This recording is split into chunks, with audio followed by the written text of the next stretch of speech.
Hello, everyone, again. So, as promised, I said I would talk a little bit about how we work with our emotions. The first thing we need to do is become aware that we're having an emotion.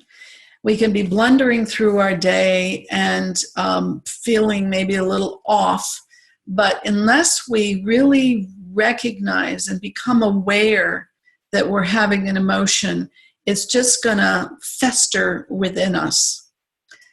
So we need to recognize when we're having emotions, and we need to become familiar with the texture of our emotional landscape, the repetitive patterns that, as I said, are our top 10 tunes, whether it's frustration in our workplace, or whether it's tension in a relationship, or whether it's continual jealousy about a coworker, or perhaps somebody we're in a love triangle with.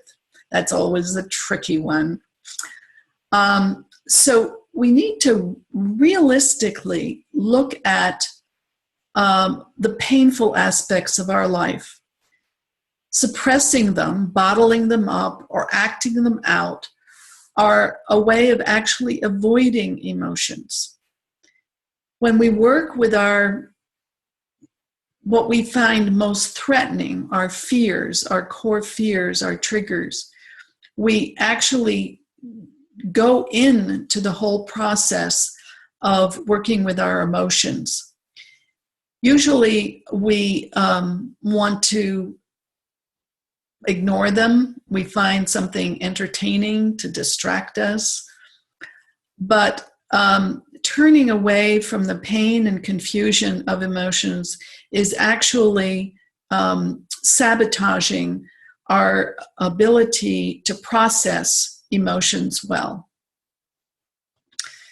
Another thing about emotions is recognizing that when we're having an emotion, our almost instinctual habit is to blame someone else. They did it to me. So what we're doing is we're actually escaping the good process of working with ourselves. Instead of blaming them, we should think about how we could look at ourselves, the one who is creating that emotion. So rather than being caught up in the storyline that creates emotions, we can experience emotions directly, psychophysically, energetically. And I'll talk about that more in subsequent videos. There's no doubt about it that working with emotions can make us feel very vulnerable. So it takes a certain amount of bravery. We often don't want anyone to go near our emotions. We say, I'm fine.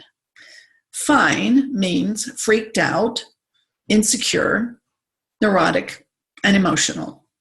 Fine, I'm fine. So our style, our personality style, has a lot to do with how we choose to practice.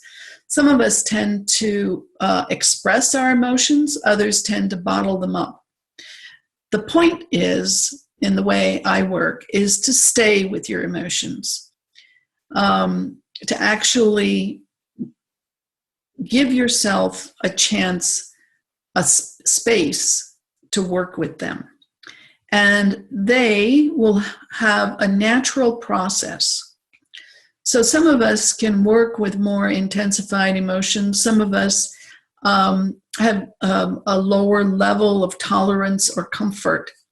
So find out how you want to work with your emotions. Thank you.